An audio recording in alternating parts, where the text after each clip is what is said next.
Social distance को बरकरार रखते हुए सुखदेव सभागार सर्वोदय नगर बेगूसराय में आज जेपी सेनानी संपूर्ण क्रांति मोर्चा की बैठक हुई। शिक्षक नेता अमरेंद्र कुमार सिंह ने अध्यक्षीय संबोधन करते हुए कहा कि 1974 आंदोलन क्रांति दिवस के अवसर पर टोटल रिवॉल्यूशन के संबंध में जयप्रकाश नारायण ने गांधी मैदान पटना जमा हुए लाखों की संख्या में विद्यार्थी, किसान, मजदूर सबों ने सहयोग देने की बात की। जेपी नारायण ने कहा कि किसी भी पार्टी का यह सदस्य नहीं होना चाहिए, सभी लोग रिजाइन देकर ही हमारे साथ सम्मिलित हो।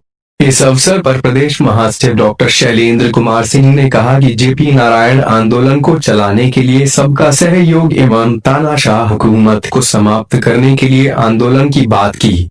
अतः इस संबंध में हमारे बहुत से कार्यकर्ता भाग लिया और कहा कि कोई भी हुकूमत जनता, मजदूर, किसान का विरोध करेगी तो उसके विरोध में जेपी सेनानी पुनः आंदोलन करने के लिए तैयार हैं।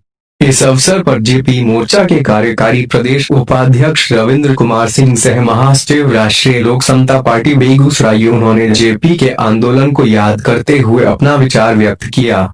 इस अवसर पर अनिल कुमार गुप्ता, जिला महासचिव जेपी संघर्ष मोर्चा एवं प्रदेश महासचिव व्यवसायिक प्रकोष्ठ ने जेपी के विचारों को व्यक्त किया। इस अवसर पर जेपी सेना ने के जिला अध्यक्ष राजेंद्र महतो, अधिवक्ता, युवा नेता वेद प्रकाश झा, संतोष कुमार और नाथोसा, महिला सेल सचिव सुनीता देवी, आलोक कुमार आदि ने अपना विचार व्यक्त किया। नमस्कार, न्यूज परफेक्ट इंडिया से MD Afaq Shaikh, Bihar bureau chief, साथ रिपोर्टर अंकित कुमार के साथ बिहार बेगूसराय चीफ से मैं डॉक्टर सुरेंद्र जी से बात करता हूँ। प्रदेश अध्यक्ष जेपी रंजन के थे। सर, ये आप जो आज स्थापना दिवस पे अपना ये जो मनाए हैं सर, इसके बारे में आपका क्या कहना है? ये स्थापना दिवस जेपी सेनानी संपूर्ण आंदोलनकारी क्रांति मोर्चा का 5 जून 1974 में माननीय जयप्रकाश नारायण ने गांधी मैदान में लाखों लोगों के बीच, जिसमें विद्यार्थी, किसान, मजदूर, सर्विसकर्ता सभी जमा हुए थे और उन्होंने कहा था कि कांग्रेस हुकूमत जो तानाशाह है उससे मुक्ति के लिए अगर आप चाहते हैं तो एकजुट होकर लड़ना पड़ेगा। ये किसी पार्टी का नहीं बल्कि संपूर्ण भारत का क्रांतिकारी आंदोलन है। कोई भी पार्टी के सदस्य हैं वो अपना त्याग पत्र देकर फिर हमारे साथ आए, हम उनके लिए आगे की लड़ाई लड़ेंगे और आप लोगों को आंदोलन के थ्रू आपको तानाशाह हुकूमत से मुक्ति दिलाएंगे। इसलिए हम लोग उसका स्थापना दिवस 1964 से लगातार मना रहे हैं और ये जेपी की बहुत बड़ी जीत है जो 77 में अपनी पार्टी बनाई थी। आज तक उसी जेपी आंदोलनकारी के बदौलत सीएम पीएम भी बने हुए हैं। पहले वो भी जेपी सेनानी थे जिसके कारण जेल भी गए थे कुछ पदाधिकारी, और आज भारत सरकार की सत्ता में है। सर, ये आप तो डॉक्टर भी थे और इस राजनीतिक में आने का क्या आपका इच्छुक क्या वो बना सर, इसके बारे में आप जनता को बता सकते हैं? हाँ, क्यों नहीं। मैं पहले फार्मेसी अफसर केंद्र रिजर्व पुलिस बल पैरामिलिट्री में सर्विस करता रहा। सब 1976 में मैं सर्विस ज्वाइन किया।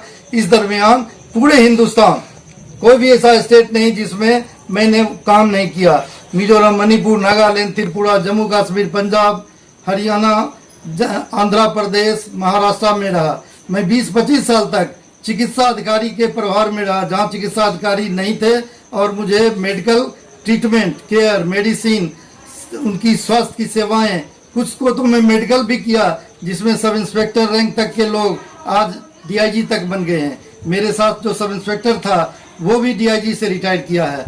आने के बाद मुझे लगा कि जनता की सेवा करना जरूरी है। जैसे मैं भारत सरकार में फौज की सेवा किया। जिस देश का फौज अगर स्वस्थ नहीं है तो वो लड़ कैसे सकती है?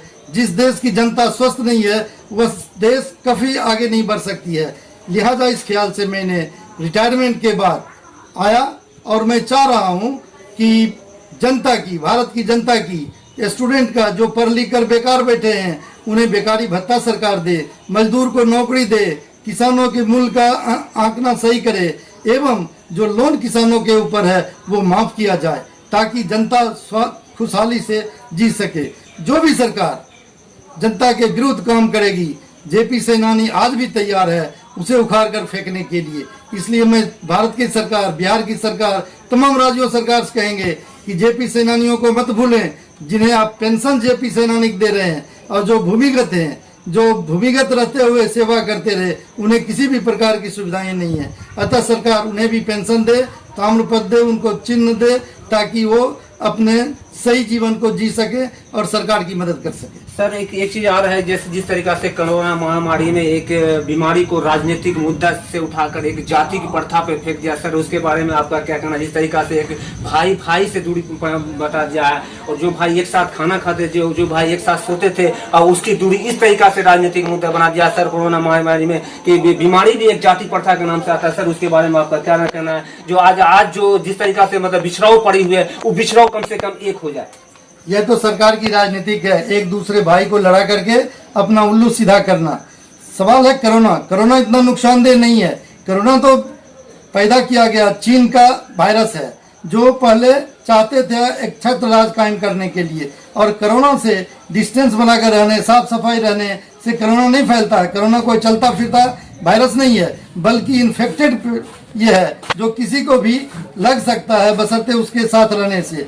आज जो ट्रेन जो चलाई भारत सरकार, अगर फर्स्ट लॉकडाउन के पहले अगर चलाई होती, जितने भी मजदूर जहां जिस दूसरे राज्य में थे, उन्हें अगर अपने राज्य भेज दिया गया होता, इतना कोरोना महामारी नहीं फैलता।